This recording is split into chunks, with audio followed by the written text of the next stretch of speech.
December 25th, 1914. British and German soldiers stopped trying to kill each other.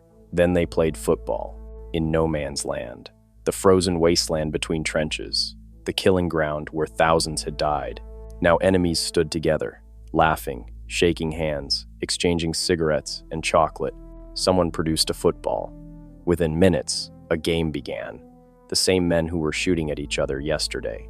This moment terrified both governments more than any battle, because it proved something dangerous. The war could simply stop. 48 hours earlier, these men were enemies. 24 hours later, they would be again. This is the story of two forces on a collision course. Soldiers in the trenches moving toward spontaneous peace. Generals in their headquarters desperately trying to maintain war. When those forces met, something impossible happened. Then the system crushed it. This is the Christmas truce, the day humanity won, and the day that proved humanity wasn't enough. August 4th, 1914. Britain declares war on Germany. Across Europe, young men rushed to enlist. They believed the propaganda. This would be a short war, a glorious war, home by Christmas. They were wrong about everything. By September, the Western Front had formed, a scar across Europe, 450 miles of trenches from the English Channel to Switzerland. The trenches were supposed to be temporary. Soldiers dug them during brief pauses in fighting. They became permanent. The killing became industrial. Machine guns, artillery barrages, poison gas. Death arrived in new forms, manufactured in factories, delivered by the ton. Among these men was Lieutenant Johannes Niemann, 24 years old, German Army, 133rd Royal Saxon Regiment. Before the war, he taught literature. He loved poetry. He wrote long letters home about duty and honor. By December, Niemann had stopped writing about glory. His letters mentioned only mud and exhaustion. He hadn't slept more than 3 hours straight in 2 months. Across no man's land, British soldiers endured the same nightmare. Cold, wet, watching friends die. One British soldier wrote home in early December, "Mother, this isn't war. It's murder with machinery. But we do our duty." These men were brave. They served with honor. But duty meant feeding themselves into a machine designed to kill thousands. December 24th, 1914, Christmas Eve. The temperature dropped below freezing. Ice formed on the barbed wire like crystal spiders. The ground was frozen solid for the first time in weeks. No man's land smelled different that night. The usual stench of decay had frozen. The air was sharp, clean, almost peaceful. Around 6 in the evening, something changed. German soldiers began placing small Christmas trees along their trench parapets. Candles flickered in the darkness, tiny points of warm light in a frozen hell. Then singing started. Stilly knocked, silent night. The sound carried across no man's land in the still air. Clear, haunting, beautiful. British soldiers raised their rifles, fingers on triggers. Was this a trick? A distraction before an attack? The singing continued, verse after verse. Then a British soldier recognized the melody, the same song, different words. He started singing in English. Silent night, holy night. His voice cracked at first, uncertain, then stronger. Other British voices joined, then more. Soon hundreds of men on both sides sang the same song in different languages. The sound was strange, harmonies that shouldn't work but did. English and German blending in the frozen air. Niemann wrote in his diary that night, "The English are singing too. How strange war is." Officers on both sides watched nervously. Standing orders discouraged fraternization, but the orders were vague. General guidance, not specific threats. The officers didn't stop the singing. Christmas morning arrived cold and clear. Mist hung over no man's land like smoke. The sun rose slowly, turning the frost golden. Around 8:30 in the morning, a German voice shouted across the frozen wasteland, "Merry Christmas, Tommy." Silence. Every British soldier heard it. Every rifle was loaded. Then a British voice called back, "Merry Christmas, Fritz." More voices shouted greetings in broken English and German. Laughter, actual laughter, in a place where men had been dying for months. A German soldier climbed out of his trench. He stood up, hands raised, unarmed. He walked into no man's land alone. His boots crunched on frozen mud. Each step echoed in the silence. Every man on both sides watched. British soldiers aimed their rifles. One officer raised his hand. Hold fire. The German soldier stood in the open, vulnerable, waiting. His breath formed clouds in the cold air. A British soldier climbed over the parapet. He walked toward the German, slowly, carefully. They met in the middle, shook hands. That handshake changed everything. Soldiers poured out of trenches on both sides. Dozens at first, then hundreds. The truce spread across significant portions of the British line. Thousands of soldiers participated across dozens of sectors. The French, fighting on their own invaded soil, rarely joined. Their anger ran too deep. But where British and Germans faced each other, no man's land filled with men.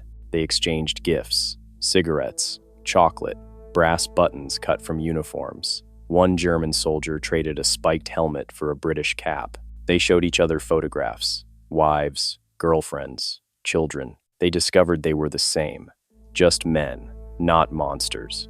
Someone suggested burying the dead.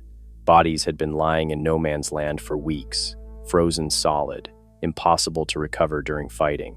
British and German soldiers worked together. The bodies were heavy, stiff. Some had frozen in grotesque positions. They dug graves in the iron-hard ground. Pickaxes rang against frozen earth. They held joint burial services, prayers in English and German over the same graves. A British chaplain read from the Bible, his voice quiet, respectful. German soldiers bowed their heads. Then someone produced a football. The ball was leather, half deflated, cracked from the cold. Nobody remembers who had it. British accounts say it was German. German accounts say the British brought it. What matters is what happened next. Someone kicked off. The ball bounced awkwardly on the frozen, cratered ground. Within seconds, the game was chaos. No positions, no strategy, no teams, really. Just men running after a ball, slipping on ice, shouting for passes in two languages. A young German soldier got the ball, dribbled past two British troops, kicked hard, goal. British soldiers groaned good-naturedly. Germans cheered. Then everyone laughed. The game continued. British soldiers scored. Then Germans again. Nobody kept proper count. Nobody cared about the score. A British sergeant, 30 years old, played alongside a German private who couldn't have been 18. They fought for the ball, shoulder to shoulder, laughing. An officer tried to establish goalposts using rifles stuck in the ground. They kept falling over. More laughter. The game went on until someone kicked the ball into a deep crater. It disappeared into frozen mud and dirty ice water.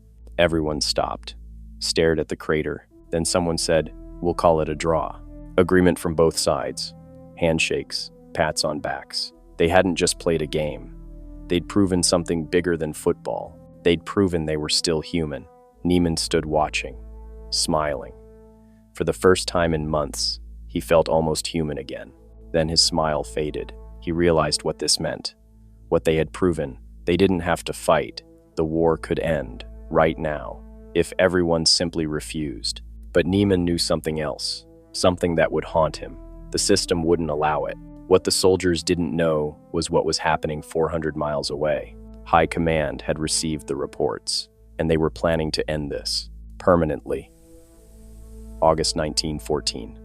British and German high commands planned for quick victory. The Schlieffen Plan. French Plan 17.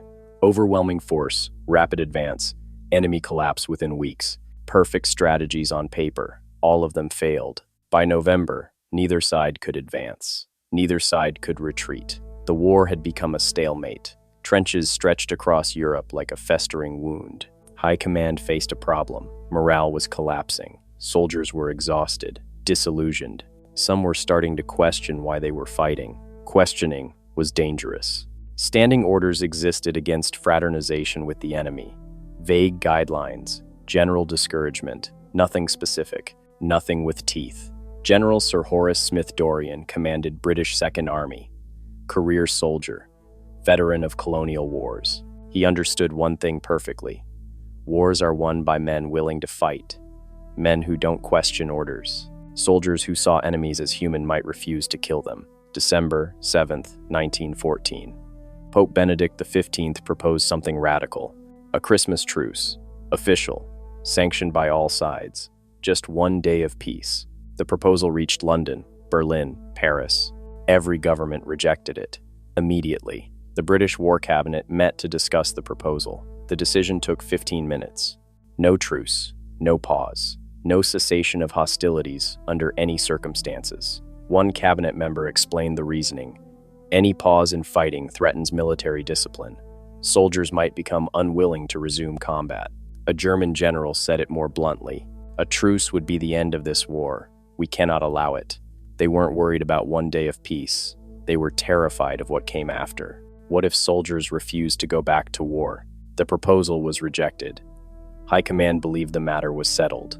They were wrong. December 26, 1914, morning. Reports began arriving at British Second Army headquarters.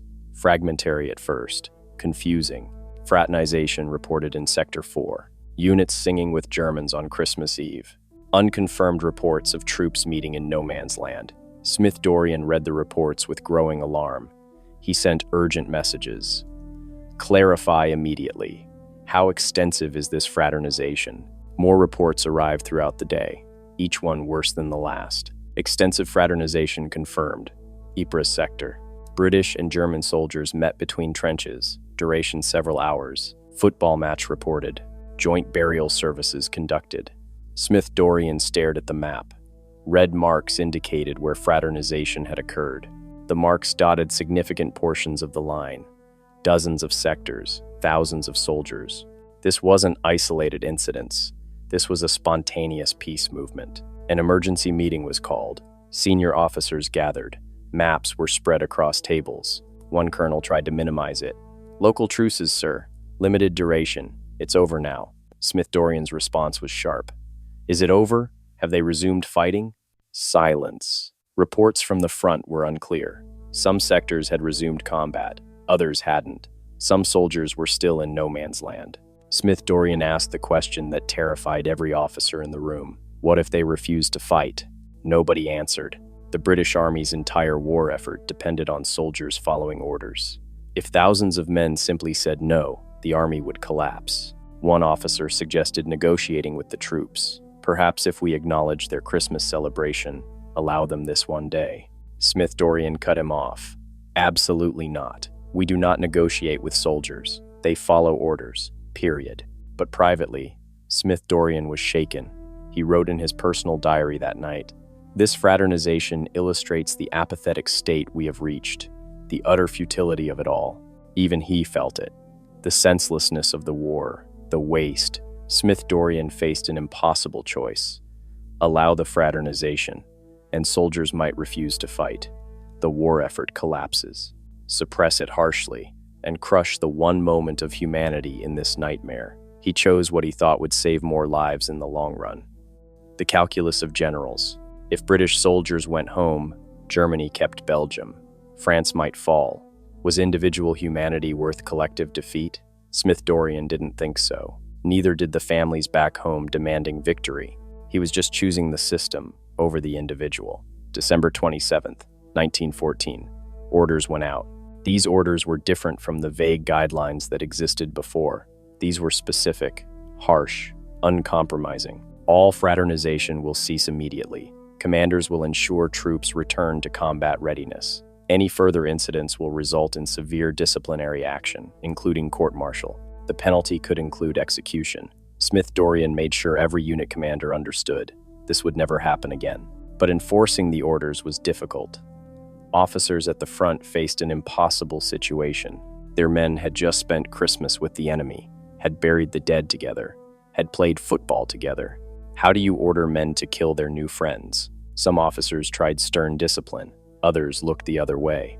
A few privately sympathized with their men. But the system was more powerful than individual sympathy. German High Command reacted identically. General Erich von Falkenhayn issued immediate orders. Fraternization undermines military discipline. Unit commanders are personally responsible for preventing any recurrence. Fresh troops who hadn't experienced the truce began rotating in. Soldiers who still saw the enemy as monsters. Orders came down. Any attempt to repeat the Christmas fraternization would be met with the harshest measures. The message was clear. Make peace with the enemy and face consequences from your own side. By December 31st, both British and German high commands were planning for Christmas 1915. It would be different. They would ensure no repeat was possible. Orders were strict. Artillery activity would increase in many sectors during the Christmas period. Some units received specific instructions to maintain aggressive patrolling. No singing, no meetings, no truces. Staff officers refined the protocols. They marked sectors on maps. They ensured commanders understood the priority. One British officer questioned the approach. "Sir, this seems excessive for preventing simple fraternization." The response was immediate. "The objective is to prevent another breakdown in discipline. That is military necessity." High Command had learned something from Christmas 1914. Individual humanity was a threat to the war effort. The soldiers had proven that peace was possible, that enemies were just people. High Command's response was to make peace impossible. They would ensure soldiers never stood close enough to see each other as human, never had time for singing or talking or football. The artillery would keep them apart. Aggressive patrolling would maintain tension. Fresh troops would maintain hatred. The system would win. General Smith Dorrien sat in his headquarters. Clean uniform, warm room, hot tea on his desk. He looked at the reports from Christmas Day. Soldiers laughing, playing football, burying their dead together. He signed the order forbidding any repeat. Then he returned to his maps, moving pins, planning operations, maintaining the war. 400 miles away, soldiers sat in frozen trenches, remembering Christmas, remembering the moment they'd been human, and waiting for orders to become killers again. December 26, 1914. Late afternoon, the orders reached the trenches. Typewritten pages, official seals, command signatures. Resume hostilities immediately. Officers gathered their men. Read the orders aloud. Soldiers stood in silence. They'd spent the last 24 hours with the enemy, learned their names, seen their photographs, shared their food. Now they had to kill them. A British lieutenant faced his platoon. These men had played football with Germans that morning. Now he had to order them back to war. He read the order. His voice was flat. "We resume at dawn." Nobody moved. One soldier spoke up. "Sir, what if we just don't shoot?" The lieutenant looked at his men. He understood what they were feeling. He felt it too. But he also understood the system. They'll send fresh troops who will shoot, and they'll shoot us first for refusing orders. The truth hung in the cold air. Individual soldiers were powerless. The war machine was bigger than all of them. In the German trenches, officers delivered the same message. Return to positions. Prepare to fight. Johannes Niemann gathered his men. He'd watched them laugh with British soldiers, seen their humanity return after months of numbness. Now he had to take it away. "We have our orders," Niemann said. "We go back." One of his soldiers asked the question everyone was thinking. Why? Niemann didn't have an answer. Not a good one. Because if we don't, someone else will come and force us, and we'll be shot for cowards. The system had won before the fighting even resumed. Late afternoon became evening. Soldiers in no man's land began walking back to their trenches. Slowly, reluctantly. Their boots crunched on the same frozen ground where they'd played football hours before. British and German soldiers shook hands one last time. Some exchanged addresses, promised to write after the war. Most knew they'd never write those letters. Most wouldn't survive long enough. A German soldier called across to a British one. "Good luck, Tommy." The British soldier's voice cracked. "Good luck, Fritz." Then they climbed into their trenches. On opposite sides, enemies again. Night fell. The trenches were silent. No singing, no talking across no man's land. Just waiting. The smell returned. Decay unfreezing in the night air. The war's familiar stench replacing Christmas Eve's clean cold. December 27th, 1914. Dawn. Officers gave the order. Fire. Nobody fired. Seconds passed. Then minutes. Rifles remained silent. Officers grew angry. "I said fire!" A few shots rang out. Warning shots. Fired high. Deliberately missing. Throughout the day, sporadic firing continued. Soldiers aimed carefully to miss. Both sides understood the game. They were following orders, technically. But they weren't trying to kill anyone. Not yet. December 28th arrived. A British private raised his rifle. His hands were shaking, not from cold. In his sights, a German soldier. Maybe the same one he'd shared chocolate with. Maybe the one who'd shown him the photograph. The daughter, Blonde hair, gap-toothed smile, 7 years old. His finger touched the trigger. The metal was ice-cold through his glove. He remembered the photograph. He fired, wide left, deliberately. The bullet kicked up frozen mud 10 feet from the German. Both men knew what had happened. The German didn't return fire. But this couldn't last. High Command had anticipated this resistance. Fresh troops were already moving up. Soldiers who hadn't experienced the truce. Soldiers who hadn't seen the photographs. Soldiers who still believed the propaganda. Within 3 days, most units that participated in the truce had been rotated out, replaced with men who would fight without hesitation. Neiman's regiment was pulled from the line on December 29th, sent to a different sector.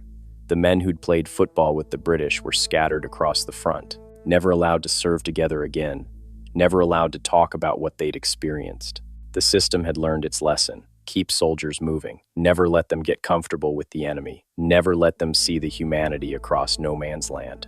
By New Year's Day, 1915, the war had fully resumed. Machine guns chattered. Artillery boomed. Gas drifted across cratered ground. Men died for yards of mud.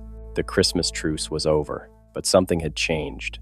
The soldiers who experienced it never forgot. They'd seen proof. The war could end, right now, if everyone simply refused. But they'd also seen why it wouldn't. The system was more powerful than individual choice, more powerful than humanity, more powerful than thousands of soldiers choosing peace. One soldier wrote home in early January, "We proved we didn't have to fight. Then we went back to fighting anyway. I don't know which is worse, the killing, or knowing we chose to return to it." The collision had happened. Humanity had met the war machine. Humanity lost. Johannes Neiman survived 2 more years. He was killed in action in 1917. He was 27 years old. Captain Edward Hulse of the Scots Guards wrote detailed letters home about the Christmas truce. He called it the most extraordinary experience of his life. He was killed in March 1915.